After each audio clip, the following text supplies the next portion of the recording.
देखिए, दिल्ली के अंदर जो प्रदूषण जाड़े के समय में बढ़ता है, अभी तक की सारी स्टडीज़ ये बता रही हैं कि वो उसका दो हिस्सा है। एक हिस्सा है जो दिल्ली के अंदर से प्रदूषण पैदा होता है, जिसमें vehicle pollution, dust pollution, biomass burning का पोल्यूशन होता है। और दूसरा जो पोल्यूशन है वो बाहर से आता है। आज हमने RWA, इको क्लब्स, अलग अलग जो इन्वायरमेंटल सामाजिक संगठन हैं उनके साथ हमने संवाद किया। उसका जो पहला उद्देश्य है कि प्रदूषण जब पैदा हो जाता है उसको रोकने के लिए सरकार बहुत सारे कदम उठा रही है, लेकिन वो प्रदूषण पैदा करता है कोई, और वो हम सब दिल्ली वाले मिल के पैदा करते हैं। हम सब अपने हिस्से का प्रदूषण पैदा करते हैं। जो छोटे प्रदूषण के उत्सर्जन से मिल करके फिर वो दिल्ली का इतना बड़ा प्रदूषण बनता है। तो सरकार इस बार कोशिश कर रही है कि इसे कैसे एक जन आंदोलन बनाया जाए, कि हम अपने हिस्से का प्रदूषण पैदा करते हैं उसको कैसे हम रोक सकते हैं एज ए इंडिविजुअल। जैसे हमारे घर में कोई ज़रूरत होती है तो एक एक सामान के लिए हम 5 बार मार्केट में बाइक लेके जाते हैं। कभी चाय कम पड़ जाती है तो हम बाइक लेके दौड़ जाते हैं, कभी चीनी कम पड़ जाती है हम बाइक लेके दौड़ जाते हैं, कभी आटा कम पड़ जाता है हम बाइक लेके दौड़ते हैं। हम हर परिवार बैठ करके ये प्लान बना सकता है कि हमें हफ्ते में किन सामान की ज़रूरत है, और एक बार भी अपनी गाड़ी लेकर के जा सकते हैं हम और मार्केट से सारा सामान लेकर आ सकते हैं। व्हीकल पोल्यूशन को हमने कम किया।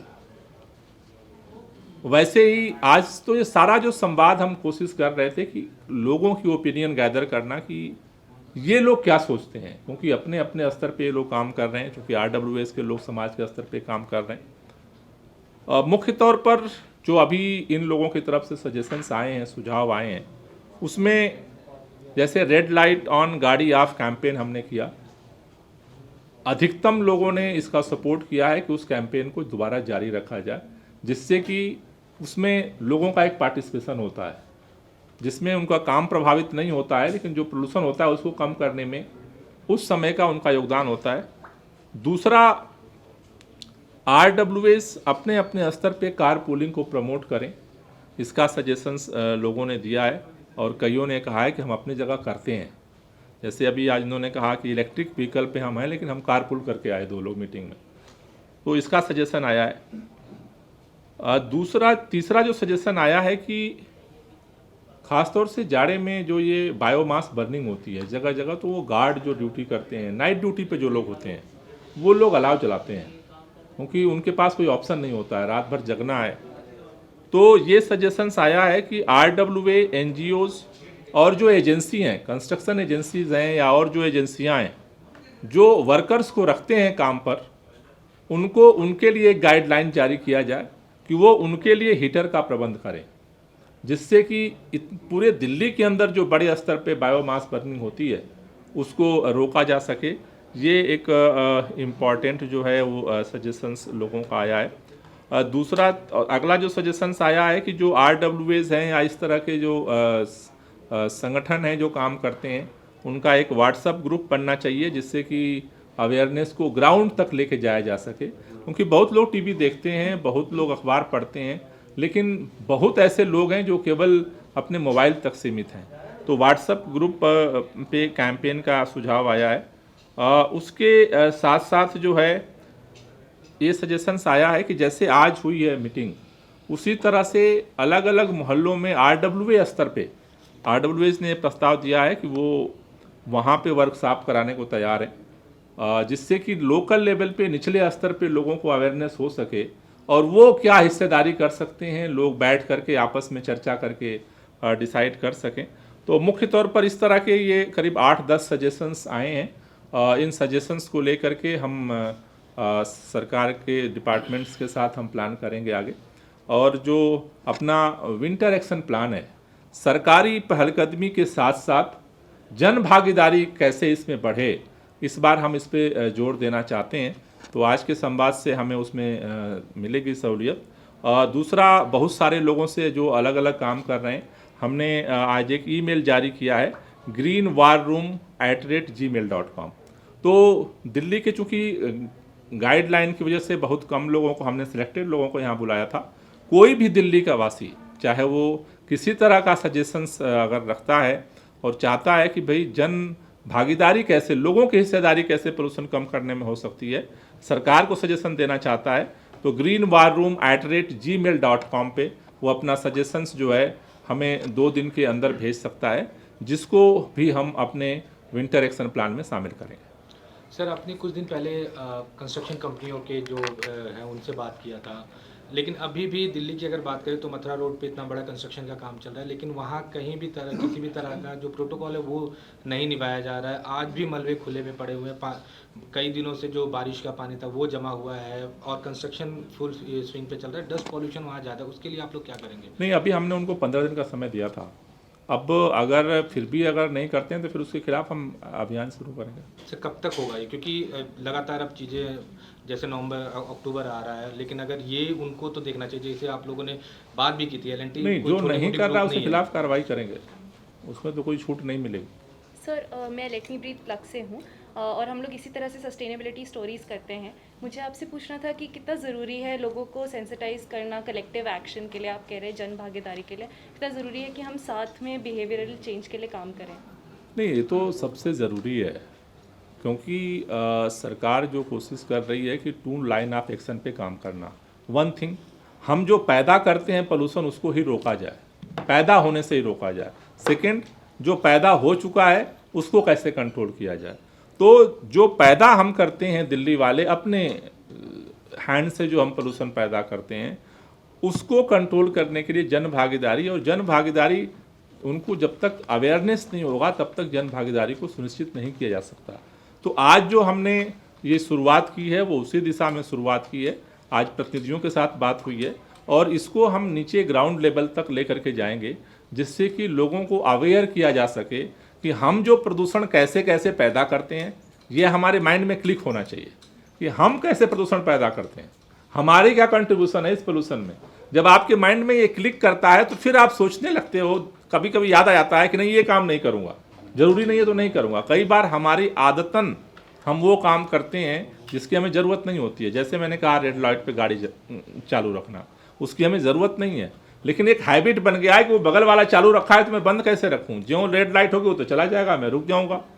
तो ये इस तरह के अवेयरनेस के लिए ही एक आज जो शुरुआत हुई है लोगों के साथ, इसको हम और नीचे तक ले जाएंगे, जिससे कि और लोग अवेयर हों और अपने हिस्से पे, अपने स्तर पे भी लोग अवेयर हो करके जो प्रदूषण पैदा होता है उसको पैदा होने से पहले ही रोक सकें।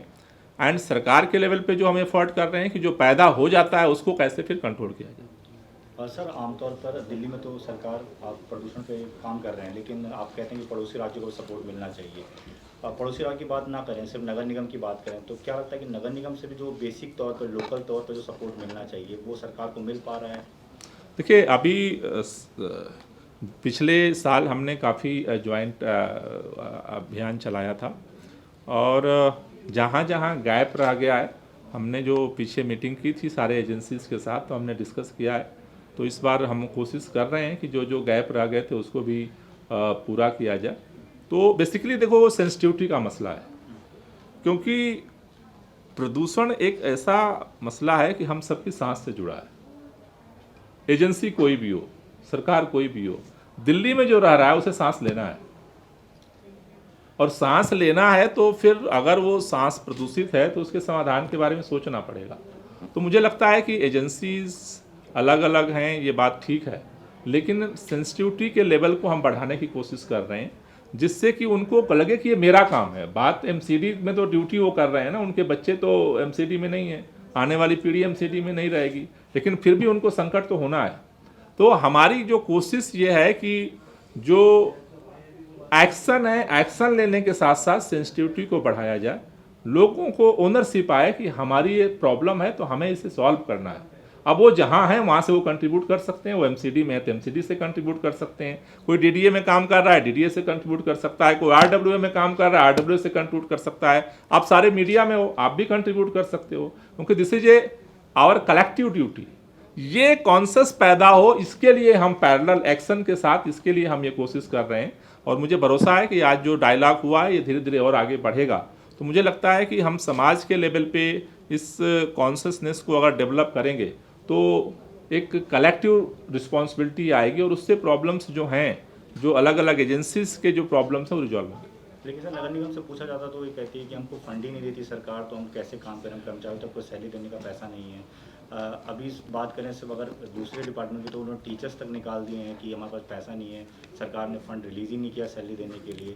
तो बाकी काम कैसे वो होगा? डिबेट बहुत समय से चल रही है। सरकार ने जितना पैसा दिया आज तक किसी ने पैसा नहीं दिया। अब एमसीडी की स्थिति तो यहाँ पाई है कि अब वो एमसीडी बेच के ही बस एमसीडी चल सकती है। तो अब जाते जाते तो सिलसिला ये चला है कि जितना बेच सकते हो बेच के निकल लो, तो वो एक अलग मसला है। लेकिन डिपार्टमेंट के अंदर लोग काम कर रहे हैं और डिपार्टमेंट के अंदर जो लोग काम कर रहे हैं उन्होंने पिछली बार भी कोऑपरेट किया था और मुझे भरोसा है कि इस बार भी करेंगे। सर, आपने इसको जन आंदोलन बोला है कि ये जन आंदोलन होगा। अभी मार्च में भी हुआ था और अभी कुछ दिनों पहले भी काफ़ी सारे यूथ आए थे जो दिल्ली सेक्रेटेरिएट के बाहर प्रोटेस्ट कर रहे थे। उनकी डिमांड यही है कि हम लोगों की, उन लोगों ने एक लिस्ट प्रिपेयर की है डिमांड्स की कि उसको कंसिडर किया जाए, उसको देखा जाए। लेकिन दिल्ली इन्वायरमेंट मिनिस्ट्री से फिलहाल कोई रिस्पांस नहीं आया। उनको 2 बार अंदर बुलाया गया, उनका डिमांड किस चीज़ के लिए? सर, क्लाइमेट यूथ एक्टिविस्ट की we want to be a part. हम चाहते हैं कि हमारी ये जो डिमांड्स हैं वो दिल्ली सरकार सुने और उन्हें आश्वासन भी दिया जा रहा है कि ऐसा होगा, लेकिन उसके बाद फिर कुछ उन्हें सुनने के लिए नहीं, मेरे संज्ञान में ये नहीं है। अगर आपके पास वो है तो आप मुझे मेल कर दो। सर एक आखिरी सवाल, छठ पूजा पर प्रतिबंध लगाया गया इस साल भी, पिछले साल भी कोरोना के कारण नहीं लगाया गया था, इस बार भी लगाया गया है। डीडीएमए का जो ऑर्डर है उसके मुताबिक, इस पर क्या कहेंगे? अब तो डीडीएमए का जो निर्णय है वो आपके सामने है। Thank you.